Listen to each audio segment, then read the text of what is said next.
అంటే ఒక ఆఫీసర్ ఆ సీట్లోకి వెళ్ళేటప్పటికి ఆయన మీద చెడు అభిప్రాయం కానీ ప్రజల్లోకి మైండ్లోకి వెళ్ళింది అనుకో మీరు అన్నట్లుగా అక్కడ ఉన్న సిచ్యువేషన్ ఎలాగ నెగిటివ్ థింకింగ్స్ వస్తాయి.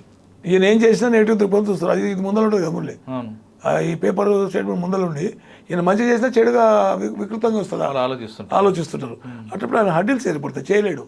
ఇంకా చేయక ఏదైనా ప్రాబ్లం వచ్చినప్పుడు బిహేవియర్ చేస్తే చూడండి కొట్టిండు, చేసిండు, తిట్టిండు అని ఒక అట్రిబ్యూట్ చేసి ట్రాన్స్ఫర్ చేయడానికి పనికొస్తుంది. అది ఒకటి గుర్తుపెట్టుకో, పోలీస్ ఫోర్స్ అంతా ఒక్కటే మురళి. మేము ప్రమాణం చేసి వస్తాం ఎక్కడ పాసింగ్ అవుట్ పరేడ్లో, రాగద్వేషాలకు అతీతంగా, కుల మతాలకు అతీతంగా, తర్వాత ధనమాన ప్రాణాలు కాపాడతామని రాజ్యాంగబద్ధంగా ప్రమాణం చేసి పాసింగ్ అవుట్ పరేడ్ చేసి బయటికి వెళ్తాం. ఈ మరి సాక్రిఫైస్ చేసి చచ్చిపోయినప్పుడు మాట్లాడే పేపర్లు, నక్సలైట్ కాల్పులో ఎంతోమంది ఆఫీసర్లు చచ్చిపోయినారు, టెర్రరిస్ట్ కాల్పులో ఎంతోమంది ఆఫీసర్లు చచ్చిపోయినారు. అప్పుడు ఏదైనా ఒక ఆఫీసర్ ఒక పేపర్ అని వచ్చి నివాళులు అర్పించిందా? వీళ్ళందరికీ పనికొస్తారు కదా మురళి. ఇంజనీర్లు మారుతాయి, ఈ పేపర్ ఆ పేపర్ ఇంజనీర్లు. ఎంతోమంది ప్రాణాలు పోయినరు, ఎంతోమంది యంగ్ ఆఫీసర్ చనిపోయారు. మరి వాళ్ళ గురించి ఏం చెప్తావు ఆపరేషన్స్లో? మీకు తెలియదు సార్. ఇప్పుడు ఒక ప్రభుత్వం నడవాలంటే చాలా రకాల వ్యవస్థలు ఉంటాయి, రెవెన్యూ అవ్వచ్చు, పోలీస్ అవ్వచ్చు, రకరకాల వ్యవస్థలు. ఎక్కువ మంది పోలీసుల మీదే, అటు ప్రజలు కానీ ఇటు వ్యవస్థ కానీ అందరూ పోలీసులనే పాయింట్అవుట్ చేస్తారు, ఎందుకంటే ప్రజలు అనేది దగ్గర అవుతుంటారు. ఇది లా ఎన్ఫోర్సింగ్ ఏజెన్సీ.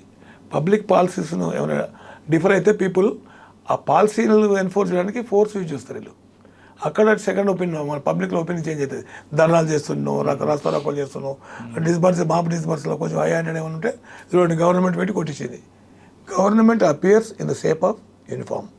ప్రభుత్వం అంటే పోలీసులనే ప్రభుత్వం అనుకుంటారు. ప్రభుత్వం మీద అడ్మినిస్ట్రేషన్ వింగ్స్ ఉన్నాయి, రకరకాల వింగ్స్ ఉన్నాయి. కేవలం పోలీసులు పడతారు కదా, మాకు వేస్తారు. ఇదే చెప్తే పాలసీస్ ఏమన్నా డిఫెక్టివ్ పాలసీస్ ఉన్నప్పుడు ఎన్ఫోర్స్ చేసే పద్ధతిలో పోలీసు ఉంటారు. ఆ పోలీసు ఏమైనా డిఫరెంట్ బిహేవియర్, ధర్నాలు కానీ, రస్తా రోకోలు కానీ, రైలు రోకోలు కానీ, బస్సు రోకోలు, స్టోన్ పెయింటింగ్లు కానీ ఏమైనా ఫోర్స్ యూజ్ చేసిన డిస్బర్స్మెంట్ ఆఫ్ మా పాయింట్ ఆఫ్ వ్యూలో అట్టప్పుడు పబ్లిక్లో కొంతమంది 90% మంచిగా ఉంటారు, ఎవరు నెగిటివ్ ఆలోచిస్తుంటారు కాబట్టి అట్లా వాళ్ళు అనుకుంటారు, అందరూ అనుకోరు. సార్ ఈ సిచ్యువేషన్ చూశారు, మీరు గతంలో పనిచేశారు, మీకు కూడా ఒక పార్టీ ముద్ర వేశారు గతంలో వేస్తారు తెలంగాణలో ఉన్నప్పుడు. తర్వాత మీరు వేరే కాదు అని నిరూపించుకున్నారు, వేరే విషయం వేస్తారు. ఇప్పుడు ఇటువంటి ఈ సిచ్యువేషన్ హ్యాండిల్ చేసే ముందు మీ వాళ్ళు ఏం చెప్తారు? మీ మీ పాత డిపార్ట్మెంట్లో వాళ్ళకి అన్ని పార్టీలు కలిపి పనిచేయమంటారా, లేదు మనకి ఎలాగ ముద్ర వేశారు కాబట్టి ఆ పార్టీతోనే కంటిన్యూ అవుతారు? లేదు మురళి, అన్ని పార్టీలు పనిచేయాలి, ముద్రలకు దూరం ఉండే ప్రయత్నాలు చేస్తున్నాలే. ముద్ర వేస్తుంటే ఎక్కడో మన ప్రవర్తన కానీ, మన యాటిట్యూడ్స్ కానీ అనుమానాస్పదాలు ఉంటే ఇటువంటి ముద్రలు వస్తాయి. అందుకొరకు ఏ పార్టీకి అవసరం లేదు, ఎవరు వచ్చినా మన జీతం మనకుంటుంది, మన జీవితం మనకుంటుంది, మన జీతం మనకుంటుంది, మన జీవితం మనకుంటుంది. సో లా ఎన్ఫోర్సింగ్ నీకు త్రికరణ శుద్ధిగా లాని పర్ఫెక్ట్గా ఇంప్లిమెంట్ చేయాలి, ప్రజలకు సేవ చేయాలి. ప్రజలు మన జీతం ఇస్తున్నారు, ఈ రాజకీయ నాయకుడు ఆ రాజకీయ కాదు. Peoples are paying our salaries.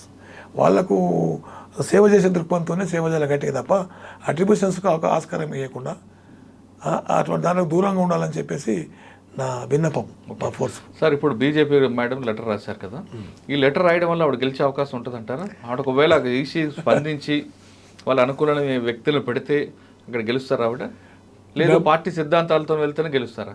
Party సిద్ధాంతాలు ఇంపార్టెంట్, పీపుల్స్కి నచ్చాలి. వాళ్ళు నచ్చి మెచ్చితే ఏ పార్టీకైనా ఓటేస్తారు, నచ్చకుండా మెచ్చకుండా ఉన్న పార్టీ నచ్చుకునే పార్టీలకు ఎవరు ఓటేయరు. అది పోలీసులు మారుస్తూనే ఓటేసి గెలుస్తాం అనుకుంటే అందరు మొత్తం టీం షిఫ్ట్ చేస్తారు.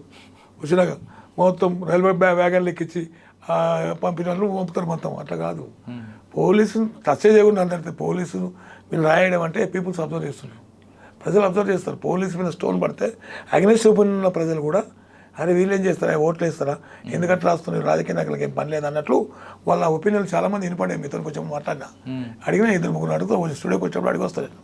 వాళ్ళు అంటారు మీరు పోలీసు వాళ్ళు ఏం చేస్తారు సార్, ఈ రాజకీయ నాయకులు వీరు కరెక్ట్ ఉంటే పోలీసు వాళ్ళు ఏం చేయలేరు అని అన్నారు ఒక ఆయన. అట్లా అలాంటి పరిస్థితులు ఉంటాయి. అందులో పోలీసులకు అట్రిబ్యూట్ చేయొద్దండి దయచేసి రాజకీయ నాయకులారా. మీ ప్రభావం, మీ పాలసీసు, మీ ఎజెండాసు, మీ వాగ్దానాలు ప్రజలు మెచ్చే విధంగా ఉంటే ఓటేస్తారు, మీ ప్రభుత్వాలను నిలబెడతారు, లేదంటే పంపుతారు శంకరగిరి మన్యాలు. ప్రజలకి పోలీసులకి మధ్య గ్యాప్ అనేది రాజకీయ నాయకులు చేసే ప్రకటన వల్లే ఎక్కువ వస్తుంది అనేది సర్వేశ్వర రెడ్డి గారి విశ్లేషణ. కేవలం పోలీసులు మాత్రమే టార్గెట్ చేయొద్దు, మీ పార్టీ సిద్ధాంతాలని, మీ పార్టీ ప్రజలకు ఏం చేస్తుందన్న విషయాన్ని ప్రజల్లోకి తీసుకువెళ్తే ఖచ్చితంగా ప్రజలు మిమ్మల్ని గెలిపిస్తారంటే ఈ సంఘటన తెలుస్తుంది. కానీ పోలీసులను ట్రాన్స్ఫర్ చేయండి మేము గెలుస్తాం అనుకోవడం భ్రమలా మిగులుతుంది అంటున్నారు. సర్వేశ్వరరెడ్డి గారు. ఒక టార్గెట్లో 22 మందిని లెటర్ పెడితే వాళ్ళ మనోభావాలు దెబ్బతింటాయని మాత్రం దయచేసి అనుకోవద్దు. కానీ మిగతా పోలీసులందరూ కూడా మీరు బాధ పెట్టలే. 22 మంది ఒక పోలీస్ కాదు, టోటల్గా పోలీస్ అంతా కూడా పోలీస్ కాబట్టి పోలీస్ మొత్తం ఆ పోలీస్ అందరూ కూడా వాళ్ళ మనోభావాలకు దెబ్బతీసే విధంగా మీరు రాశారంటూ సర్వేశ్వరరెడ్డి గారు అంటున్నారు. ఇది ఆంధ్రప్రదేశ్లో పురంధేశ్వర్ రాసిన లెటర్పై సర్వేశ్వరరెడ్డి గారి విశ్లేషణ. మరో అంశంలో మళ్ళీ కలుద్దాం. అంతవరకు నమస్తే. Thank you sir. Thank you.